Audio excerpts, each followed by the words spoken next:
Ceasefire. Your country's in big trouble. Ceasefire. Wait a minute. No. You've done a lot of talking. Now we have to go to Russia and hopefully President You're not Putin. We have nothing. All right.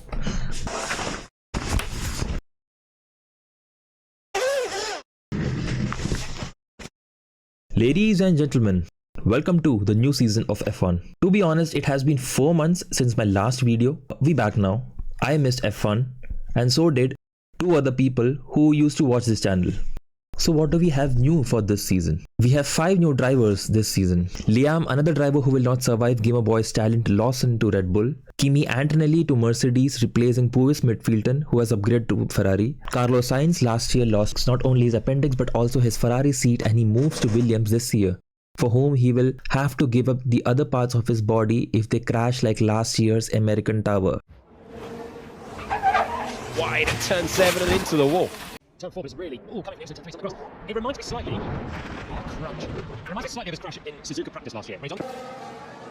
Yeah, his front axle wasn't alongside. There is this beautiful person called Bass Pro 24 Chevy on Reddit who updates the World Destructor Championship after every weekend. And as per the final tally of 2024, it is pretty much visible that Williams, with a total of 11,108,750, have had the most amount of damages. RIP to the mechanics. Oh, that's a lot of damage! Young Latino Gabriel, I will be the nth version of Ayrton Senna Bortoletto joins Stay Kick Sauber along with Nico Hülkenberg. Jack, C-grade driver as per Helmut Tuhan, joins Alpine, and Isaac, shorter than Yuki Tsunoda. I know that's not good. Judging people based on their physical attributes isn't the best form of humor. I need to research more on him. Hadgar joined Yuki Tsunoda to drive for Racing Bulls. Max Verstappen is still Red Bull's golden child, but with a 4 title in his pocket, will he finally find a rival in his teammate in Liam Lawson who can keep up to him? Charles Leclerc disaster Leclerc is still in Ferrari, which means heartbreak is inevitable. Osama bin Russell, the new leader at Mercedes, a German organization who also happens to paint, will be stepping up as the new leader or the main man at Mercedes.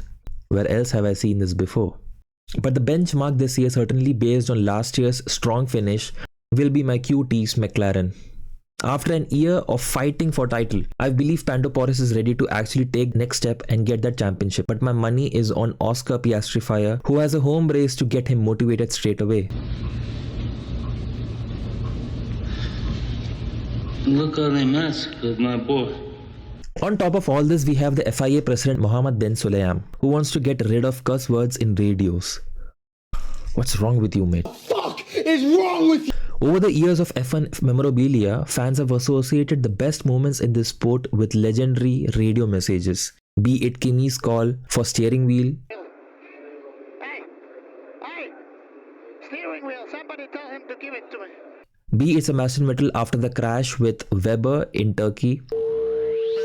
What the f*** are we doing here? What is stupid action? I'm going home. You. Hamilton's all-timer radio with Bono. Oh, I'm just speechless, Lewis. Absolutely speechless. No, it's actually It's hammer time. Mr. Mohammed bin Sulayem. Are you telling me that I won't be experiencing this from this year? It's not just the fans who are unhappy with this guy, but also his fellow colleagues. As per the report by The Race, Ben Sulayem was accused of intervening to overturn a penalty imposed on Aston Martin's Fernando Alonso during the 2023 Saudi Arabian Grand Prix. In the January of 2023, comments from 2001 resurfaced where Ben Sulayem allegedly stated that he did not like women who think they are smarter than men. And then back in 2022, he reinforced a ban on drivers wearing jewelry during races who felt that it was unfairly targeted on Lewis Midfielden. In September 2024, Lewis Midfielden criticized Ben Sulayem for comments suggesting drivers shouldn't swear like rap artists, implying a racial stereotype. And don't load up a bunch of bullshit! The season kicks off with the Australian Grand Prix, which usually happens at a very odd time for Europeans and the Americans. The race seems interesting at the start. It gets mid in the middle and eventually ends off on a great note. The race starts with DNF by Isaac Hadjar, who went out in the formation lap, Jack Doohan in the first lap, and Carlos Sainz in the second lap during safety car. And then the race resumed, and then there was no action for almost 50% of the race. Gamer Boy was already 16 seconds behind both the McLarens after 32 laps, and that's him almost losing more than 0.5 seconds per lap in semi-dry conditions. Russell at P4 in a Mercedes was 27 seconds behind the McLarens, which signifies how dominating both McLarens were. The track got dry and eventually most of the teams then switched to slicks. Now with slicks on, Sigma Alonso, in still a very tricky track condition, loses it at turn 6 and crashes to bring the safety car. This is where the race suddenly comes back to life. The race then restarts with everyone on the slick, but then there's this huge threat of rain on the horizon. The rain hits and the leading McLarens are the one who first experience it firsthand when they both go out at turn 12. Piastri eventually goes on to the grass region besides turn 13 and is stuck there for almost 2 minutes. Pandoporis switches to intermediates immediately, and so did the entire grid except for the 2 drivers from a single team. Guess which team this was? Ladies and gentlemen, this image in front of us is a meme. Every season we get to see a similar tire strategical call by this team trumping the previous one. This is the car company and a constructor team that is actually a cult or a religion in Italy. For example, this is one of the multiple meme samples coming from the radio exchange between Leclerc and his engineer. Is there a leakage? A leakage of what? I have the seat full of water, like full of water. Must be the water. Let's add that to the weather freezer.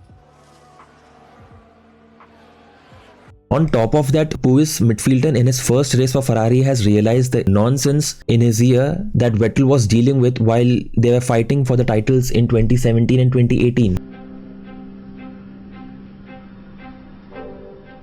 Pandoporis finally wins the race, holding on to that P1 with that rocket ship against the Gamer Boy. I found it really funny when Martin Brundle called it a generational drive from Pando, who actually began the race at P1, was ahead for most of the race with clear vision, sat behind the safety car for almost 10 out of the 57 laps, and could have lost his position to Piastri if not for team orders, and finally just finished 0.8 behind the Gamer Boy even after 6 laps of racing. It was a good performance, but then generational is a bit too far. But for me, the driver of the day is Kimi Antonelli for finishing the race as a rookie. His fellow rookies all crashed in this race, and it was only him who managed to keep the car on the track and finish the race at P4 even in these tough conditions. How does it feel to have people from 2005, 2006 on the grid with you on Sunday? Very good, because I have a huge advantage compared to them. They don't know the circuit as much as I do, and then maybe they didn't race in wet conditions. If it rains on Sunday, I did. So into the wall we go. Fernando Alonso hits the barriers.